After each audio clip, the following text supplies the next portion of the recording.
Former NBA star Dennis Rodman is heading to rehab as one expert said jail time for his weekend DUI bust seems like a slam dunk.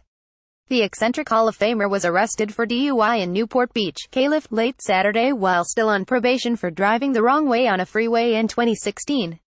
Rodman will check into a rehab center by the middle of the week, his agent and longtime friend Darren Prince told the Daily News on Monday. He's been dealing with some personal stuff for the past month and a half, 2 months, much more than usual, and I told him, this gives him an opportunity to shut it down, Prince told the Daily News. I've told him, put yourself into a rehab center and find out why this is happening. Get to the underlying root. One expert in California DUI law said Rodman's judge will have little choice but to impose jail time or house arrest since the court already cut him a break with his no-jail probation deal for his wrong-way driving case. Assuming the allegations are true and he was driving impaired, there's absolutely no question in my mind he's going to receive some custodial time. The real question is how creative does his lawyer get in working with the court, DUI attorney Trent Copeland, who is not representing Rodman, told the news. He's likely to get some jail time, and I expect there will be an additional component including time spent in rehab, Copeland said. Either way, there is going to be a component where he is going to be not free to leave. Rodman's lawyer, Paul Meyer, said it was too soon to forecast outcomes. The case is unfolding, so predictions are premature, Meyer said in a statement to the news. Dennis is getting on a positive treatment track to address this. He is very cooperative, the lawyer said.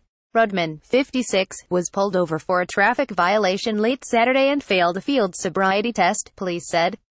Nicholas Asfouri, AFP, Getty Images. The rebound champ who won 5 NBA titles, 2 with the Detroit Pistons in 1989 and 1990 and 3 with the Chicago Bulls in 1996, 1997 and 1998, submitted to a breathalyzer test and blew over the .08 legal limit, cops said. He was released from custody Sunday morning. At the time of his arrest, Rodman was on probation for driving his Range Rover the wrong way in carpool lane on the I-5 freeway in Southern California in June 2016. He allegedly drove head-on toward another vehicle, causing the driver to swerve and crash into a concrete wall.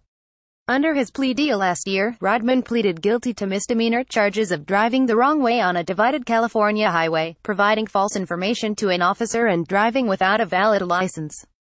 Orange County prosecutors dropped the more serious hit-and-run charge. Rodman was sentenced to 3 years of probation, 30 hours of community service and victim restitution. Prince said Rodman's alleged problems might be worsened by his professional success. Rodman's issue, according to Prince, is that he's still popular and financially viable, and may not feel like he's hit the proverbial rock bottom. When he still makes money and he's still desirable to different company and brands, it's hard, he said. What Dennis has, whatever